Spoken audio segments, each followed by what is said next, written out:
Barakatah Yahweh, Barakatah Yahweh Shai, Bahasham, Rakahakwadash, Barakathum. This is the brother Ra'aya with the Shabbat lesson. But before I get started, I want to give all praises, glory, and infinite honors to Yahweh, Bahasham, Yahweh Shai.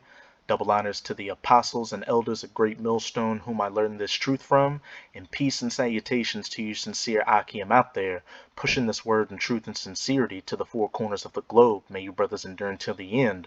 Shabbat Shalom. And in this Shabbat lesson, I'm going to start it off in Hosea chapter 8, verse 8. Israel is swallowed up. Now shall they be among the Gentiles, the heathen Gentiles, as a vessel wherein is no pleasure. And this just further expounds upon one of the curses in Deuteronomy chapter 28 for the nation of Israel, not following after the laws, statutes, and commandments of Yahweh Bahasham Yahweh Shai, but following after the ways of the heathens. This is Deuteronomy chapter 28. I'm going to start at verse 64. And Yahweh shall scatter thee among all people, the heathens, from the one end of the earth even unto the other, and there shalt thou serve other gods, which neither thou nor thy fathers have known, even wood, Christianity with that wood of the cross, and stone, or Islam with that Kaaba stone in Mecca, amongst a whole host of other false religions and ideologies that the nation of Israel served when they were scattered from one end of the earth even unto the other, for not obeying the laws, statutes, and commandments of Yahweh Bahasham Yahweh Shai. And contrary to popular belief, the nation of Israel doesn't just look like your typical so-called Negroes, Latinos, and Native Americans. Since we were scattered from one end of the earth even unto the other amongst these other heathen nations, over time, Israelites have come to look like these heathens. You have Israelites that look like Edomites, or so-called white people. The Moabites are the so-called Chinese. The Ishmaelites are the so-called Arabs, etc., etc. And that's what I'll be dealing with in this Shabbat lesson. And I opened up the video with these verses to preface a clip from the brother GMS Get This Works YouTube channel titled Filipino Testimony on Being a Hebrew Israelite. And as you can see right here, this woman doesn't look like your so-called Negro, Latino, or Native American. She looks like a Filipina or so-called Moabite. But as you'll hear from her testimony, she heard the words of Yahweh Bahasham Yahweh Shai, and she's calling on the name Yahweh Bahasham Yahweh Shai. This woman is an example of that great multitude in Revelation chapter 7, verse 9. After this I beheld, and lo, a great multitude, which no man could number, of all nations and kindreds and peoples and tongues, stood before the throne and before the Lamb, Yahweh Shai Hamashiach, whom the world ignorantly refers to as so-called Jesus Christ, clothed with white robes and palms in their hands. And that great multitude of Israelites underneath the 144,000 that this chapter began with, from all nations, kindreds, peoples, and tongues, these Israelite foreigners that have been scattered from one end of the earth even unto the other, and have come to look like these heathens, dress like these heathens, speak like them, and follow after their customs. But they've heard the words of Yahweh Bahasham Yahweh Shai, like we'll hear from the testimony of this Israelite foreigner right here, and have come back to their power. And one of the main methods that has spread the words of Yahweh Bahasham Yahweh Shai from one end of the earth even unto the other for this great multitude that's been scattered abroad to hear the word is that unicorn, or the internet. This is Psalms chapter 19. I'm going to start at verse 1, and the header reads, "The works and the word of the Most High, to the chief musician, a psalm of David. The heavens declare the glory of the Most High, and the firmament sheweth his handiwork." And an example of this are these satellites in low orbit space, and that second heaven, that are beaming these internet signals and videos from one end of the earth even unto the other. Day unto day uttereth speech, and night unto night sheweth knowledge. And I can't say that this woman heard the truth from GMS or Great Millstone, but best believe that the brothers and the apostles and elders of Great Millstone have been putting out the most work spreading the words of Yahweh Bahashem Yahweh Shai. There are GMS camps, of course, in Babylon the Great, the United States of America. You've got brothers in Canada, brothers in Central and South America, brothers in the UK, Europe, Romania, Finland, Africa, Japan, and in the Philippines. Hey, as it says, day unto day uttering speech and night unto night shewing knowledge. Hey, right now, there's a brother somewhere putting up a video edifying the hopeful elect. There is no speech nor language where their voice is not heard. You've got brothers speaking in Spanish, a brother speaking in Filipino, because I do know that there's a brother in GMS down there that's preaching this word. And actually, there's a pretty large following of Israelite foreigners down in the Philippines. I saw another video where a Filipino Israelite foreigner was speaking in their native tongue, but he was showing the true images of the Messiah, Yahweh Shai HaMashiach, to be a so-called dark-skinned Negro with a white woolly beard and afro, and cutting down that false image that these Edomites have set up of Caesar Borgia as so-called Jesus Christ, that so-called white man with that brown stringy hair and beard like a goat. Their line is gone out through all the earth, and their words to the end of the world, to the Israelites that have been scattered, as it says back in Deuteronomy 28, and Yahweh shall scatter thee among all people, from the one end of the earth even unto the other. In them hath he set a tabernacle for the sun, and the sun in the scriptures can be symbolic for the knowledge, which the brothers, chiefly of GMS or Great Millstone, are spreading the sun or the knowledge of Yahweh Bahashem Yahweh Shai from one end of the earth even unto the other through the unicorn, the internet. And it's very beautiful to see testimonies from Israelite foreigners, because you got a lot of these BOI or black only Israelites that say only so-called Negroes are the Israelites, or that say only so-called Negroes, Latinos, and Native Americans are Israelites, completely omitting the fact that you have these Israelite foreigners that look like these heathen nations. And just real quick, further expound upon this great multitude not being heathens, but only being Israelites. This is Revelation chapter 5, verse 9. And they sung a new song, speaking of the elect, including that great multitude, saying, Thou art worthy to take the book and to open the seals thereof, speaking of Yahweh Shai HaMashiach. For thou wast slain and hast redeemed us to the Most High by thy blood out of every kindred and tongue and people and nation. A precept of Revelation 7 verse 9 talking about how they were taken out of every kindred, tongue, people, and nation and given those white robes, and has made us unto our power kings and priests, and we shall reign on the earth. And a precept for this to further show that, hey, the Bible, the truth, and the powers whom you ignorantly call God and Jesus, whose true names are Yahweh and Yahweh Shai, are only for their people, the nation of Israel, and regardless what they may look like right now. This is Exodus chapter 19, verses 5 to 6. Now therefore, if ye will obey my voice indeed, and keep my covenant, then ye shall be a peculiar treasure unto me above all people, for all the earth is mine. And this is clear, since this is the book of Exodus, this is clearly Yahweh Bahashem Yahweh Shai speaking to the Israelites in the wilderness through Moses, telling them that if you'll obey my voice and follow the laws, statutes, and commandments, hey, you would have been a peculiar treasure unto me above all people, for all the earth is mine. But of course we went off and have the curses on us and have been scattered from one end of the earth even unto the other.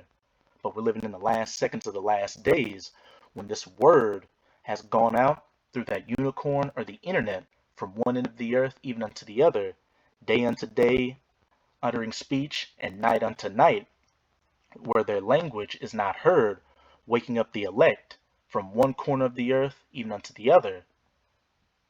Verse 6, and ye shall be unto me a kingdom of priests and a holy nation.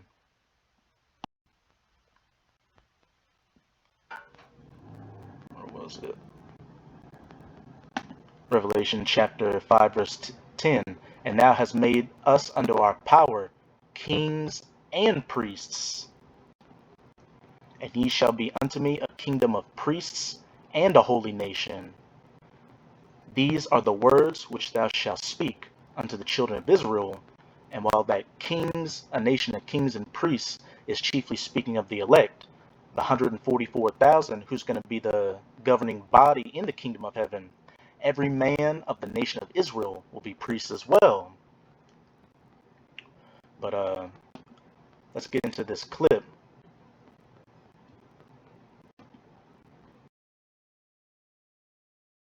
It's amazing what his spirit will do.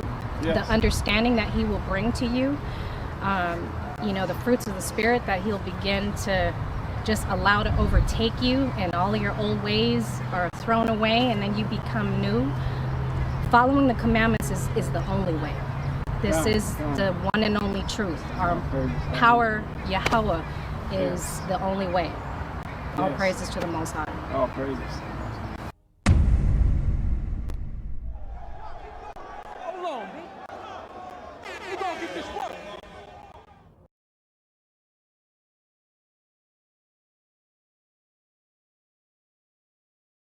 Tell us about what's your name? So I'm Shalom. How you doing, Shalom? Shalom, her name is peace be unto you. There's your chest. All right, there she goes. Shawashan Yasharallah. Bloopers. Right, that'd be good for that. Shalom Yasharallah. My name is Shawashan. I'm the wife of Banaya Ban Yasharallah. Welcome to Sisters of Virtue. All praises to the Most High. I'm here today to share with you my testimony on how I came into the truth. So, can you tell us about your ethnicity? What's the background on that? So, today, all praises to the Most High, I know that I am a Hebrew Israelite. All praises. But Esau would call my father a so-called Filipino. My parents are from the land. And real quick, as it says in Numbers 1, verse 18, and I've got my sword here, so I'm going to just read it there.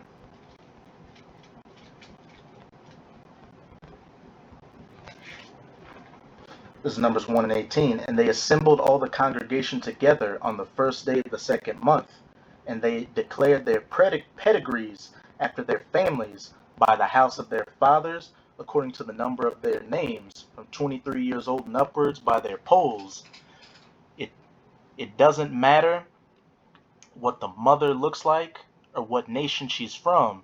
If an Israelite man has children with a woman, Israelite woman of course, or any nation, that child is going to be an Israelite, because the seed and the nation of a person is determined by the seed of the father. And like this woman just said, by Esau's standards, she would be considered a Filipino because her father's a Filipino. But she heard the words of Yahweh Bahashem Yahweh Shai, and as it says in Romans chapter 8, the Spirit beareth witness that we're the children of the Most High. She was woken up to the fact that she was an Israelite and is calling on the name Yahweh Bahashem Yahweh Shai. And also, and one of the things that probably helped her realize she was an Israelite was by reading Deuteronomy chapter 28 and seeing that a lot of the curses that the so-called Negroes, Latinos, and Native Americans went through, they also applied to her in points of her life as well. And just real quick, since most people that are ignorant would say, oh no, look at her, she's a Filipina, she's probably a Moabite or a so-called Chinese person.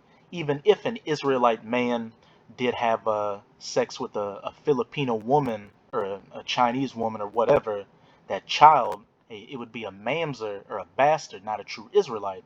But again, the pedigree and the lineage is determined by the father. And there are plenty of examples in the scriptures of major men of Israel who had heathens for mothers.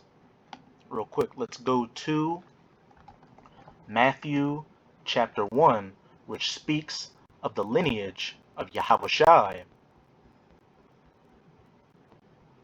The book of the generations of Yahushai HaMashiach, the son of David, the son of Abraham. And I'm going to just get to the main points. And Salmon begot Boaz of Rechab, and Boaz begot Obed of Ruth, and Obed begat Jesse, and we know that Ruth was a literal Moabite in the book of Ruth. Let's get that. I'm going to look through my sword real quick so I can get the precept.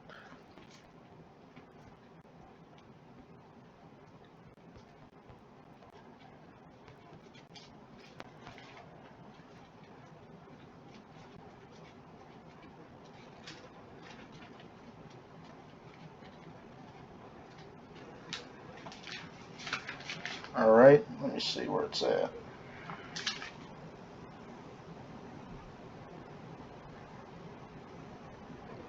Let's go to Ruth chapter 1. We'll start at verse 14.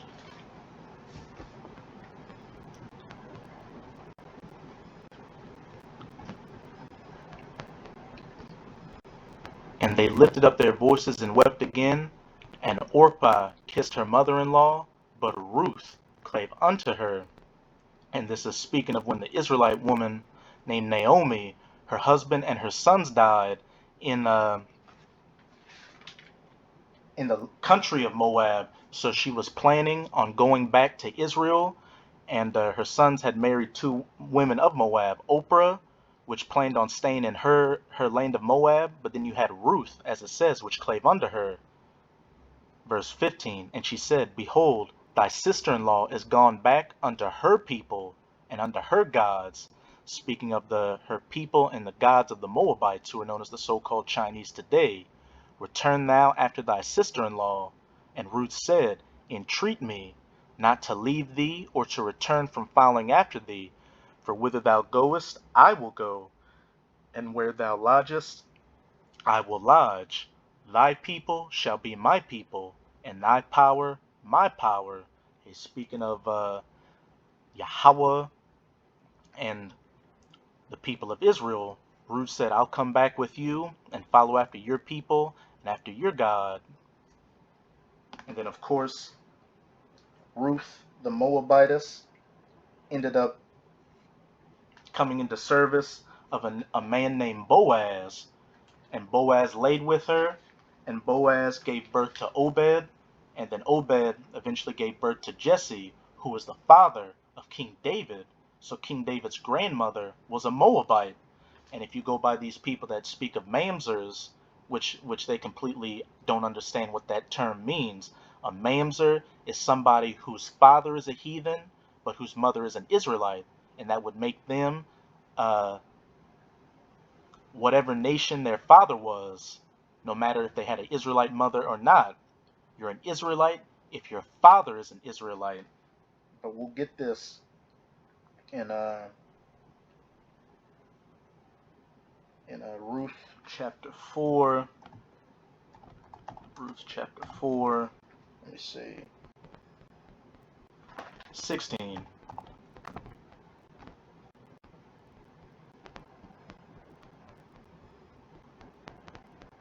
Ruth chapter 4, verse 16.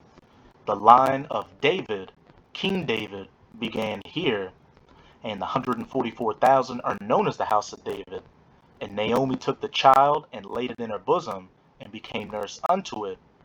The child that Ruth sired unto Boaz, and the women, her neighbors, gave it a name, saying, There is a son born to Naomi, and they called his name Obed.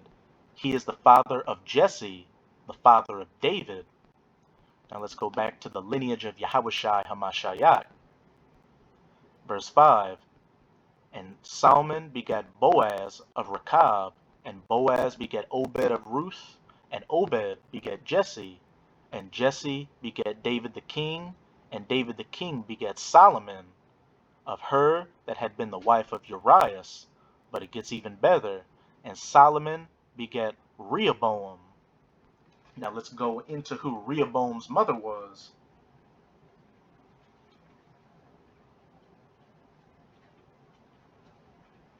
Alright, let me find it.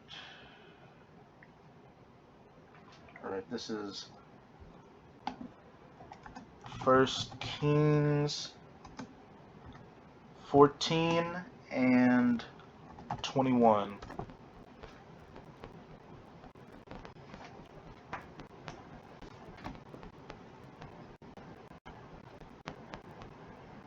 And Rehoboam, the same Rehoboam in Matthew chapter 1, who is the son of Solomon, and as it continues down, it goes all the way down to Yahushai Hamashiach.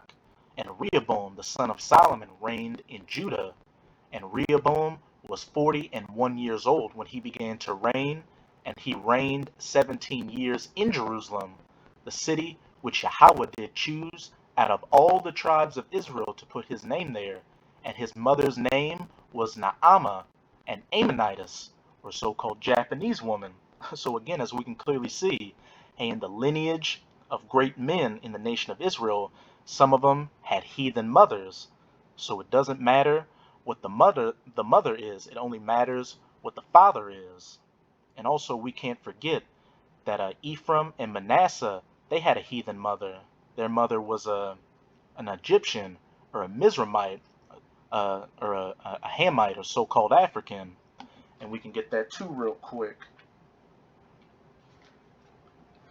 You see, when you go precept upon precept and line upon line, the scriptures become easy, and you don't get confused by all these bug outs and wayward doctrines out here. These black-only Israelites, or these Israelites that don't understand that they're going to be the Israelite foreigners that look like one nation, that look like a heathen nation, and not your traditional so-called Negro, Latino, or Native American.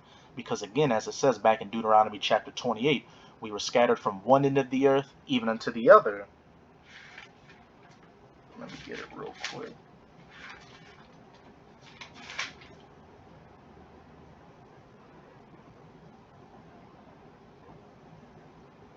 Where are we at?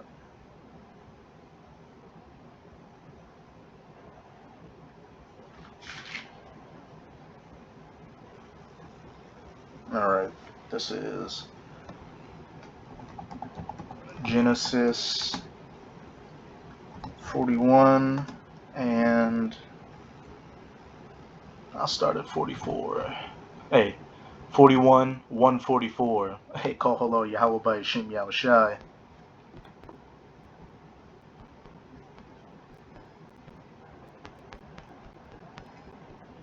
This is Genesis 41 and 44. And Pharaoh said unto Joseph, I am Pharaoh, and without thee shall no man lift up his hand or foot in all the land of Egypt. And Pharaoh called Joseph's name Zaphnath-Paaneah, and he gave him to wife Asenath, the daughter of Potiphar, priest of On. And Joseph went out over all the land of Egypt. So Joseph was given the daughter of a Hamite or so-called African, of a Mizraimite or Egyptian. He didn't have children with an Israelite woman. And shit, all the sons of Jacob didn't have Israelite women that they had children with. The first Israelite woman was their sister, Dinah. And if any of them would have had sex with Dinah, she would have been out of the congregation, because she would have been a so-called mongoloid, a retard, so to speak, that the child would have been. Now I'm going to jump down to verse 50. And unto Joseph were born two sons by Potiphar, by Asenath, the daughter of Potiphar. And unto Joseph were born two sons before the years of the famine came, which Asenath, the daughter of Potiphar, priest of On, bare unto him. And Joseph called the name of the firstborn Manasseh, for the Most High, said he, hath made me forget all my toil and all my father's house. And the name of the second called he Ephraim, for the Most High hath caused me to be fruitful in the land of my affliction. Point blank period.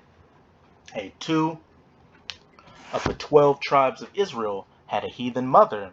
So again, it doesn't matter what the mother is, as long as the father is an Israelite, that's an Israelite child. And as we've been going into, since the nation of Israel, due to the curses, has been scattered from one end of the earth even unto the other, and those Israelite men laid with the heathen women of those nations, their children came out looking a little bit more like those nations. And if their sons dealt with other women of those nations along the line, they would end up looking like those heathen nations. But again, as it says in Romans chapter 8, the Spirit beareth witness unto our spirit that we're the children of the Most High, and the children of Israel have that salt. Hey, when you look at these other heathen nations that are truly of those nations, they're dead. They have no flavor, and they're just lame. They dress lame, they look lame. But when you've got an Israelite that looks like a heathen, hey, they got that swagger. They can make jokes, hey, dance if they want to, cook. They just got that light, that spirit to them. And what's funny with this clip dealing with the Filipino woman, just recently I had met a so-called Filipino woman, but she had a little character to her, and I figured, hey, there's a good chance she's an Israelite foreigner. And then later on, she had showed me a video of her two sons who are rappers, and hey, they had a flow and a swagger and a style just like Judah, but they look like so-called Moabites. Clearly, hey, the Spirit beareth witness that they're Israelites no matter what they look like. But let's get back to this clip. Of the Philippines. I was actually born in Guam, and Guam is actually part of the United States. But during my search, and I would say my husband Banaya was more diligent in searching out my fathers as he was searching out his fathers. And so him and I actually came across quite a few books, quite a few facts on Filipinos. So when we were studying Hebrew Israelites, a lot of what you hear is so-called blacks, so-called Mexicans, so-called Native Americans. Right. And what people don't know, and and listen very closely to what this Israelite foreigner woman's about to say. She drops some heavy info that goes straight back to the curses, regardless of what she looks like. Dear and near to my heart is that, some Filipinos are Native Americans. We were not brought here willingly. There is an Acapulco slave trade, Mexicans and Filipinos on the same boats, brought over to the United States. A lot of Filipinos were here in cages, in some of the same lands as our so-called Indians, enslaved, called savages, called negritos.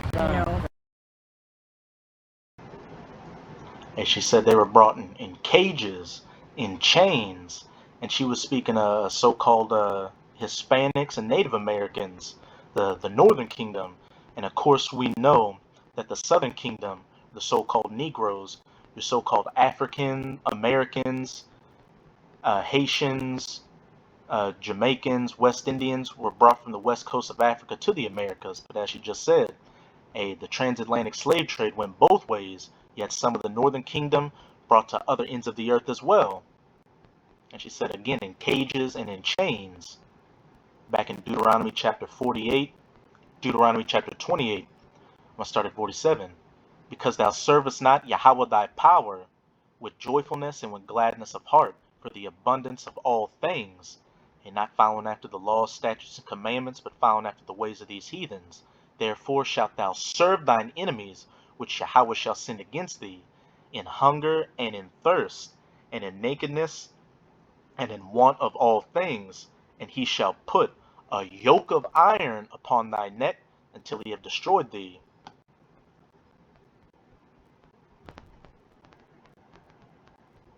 Just to further hammer in that point, let's go to Google Images. And we put in yoke of iron. Let's see what some of the first examples are.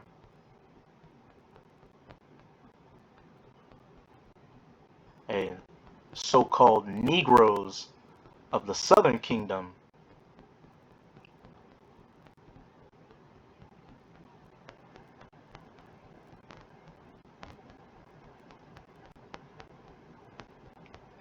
Trying to click on that picture, but the internet's going slow, and of course it is. What we got here? Oh, beautiful image. You got a so-called Native American or Gadite with a yoke of iron on his neck, as well as a so-called Negro or Judite of the Southern Kingdom. And let's run it back a little bit to hear what this Israelite foreigner woman just said.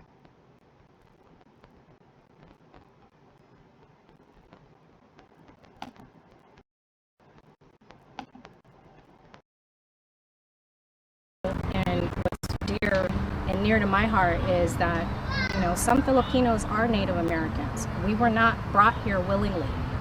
There is an Acapulco slave trade, Mexicans and Filipinos on the same boats, brought over to the United States. A lot of Filipinos were here in cages, in some of the same lands as our so-called Indians, enslaved, called savages, called negritos, those, which means little blacks. So there's a huge history of the original Filipinos that most people don't know about.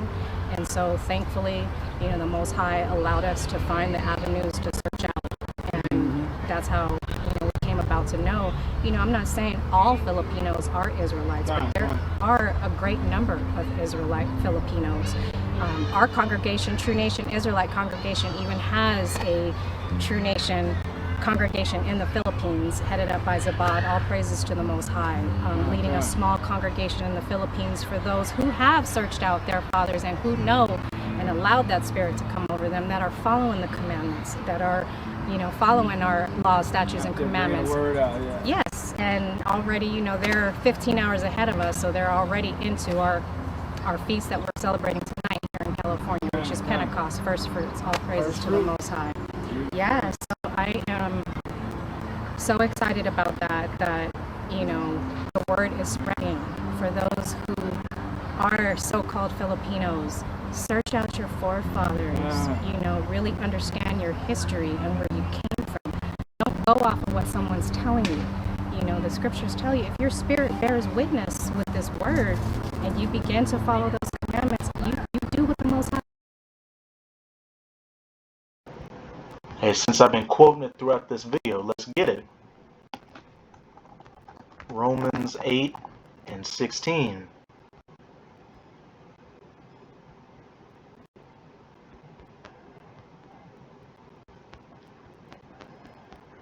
The Spirit beareth witness with our spirit that we are the children of the Most High.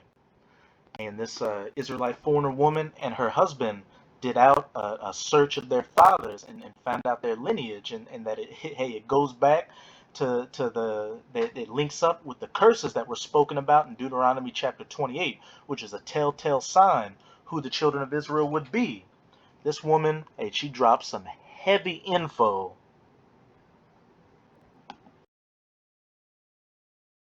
Is telling you to do, Right. So I believe that I am an Israelite. All praises.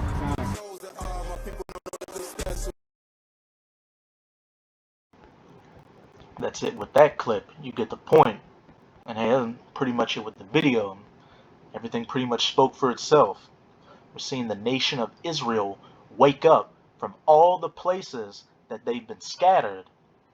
And as it says in Matthew chapter 24, verse 14, and this gospel of the kingdom shall be preached in all the world for a witness unto all nations, with all these brothers all across the planet preaching the words of Yahweh Bahashem Yahweh Shai, and that 100% truth doctrine coming through GMS or Great Millstone, and using the unicorn or the internet to further spread the word of Yahweh Bahashem Yahweh Shai from one end of the earth even unto the other.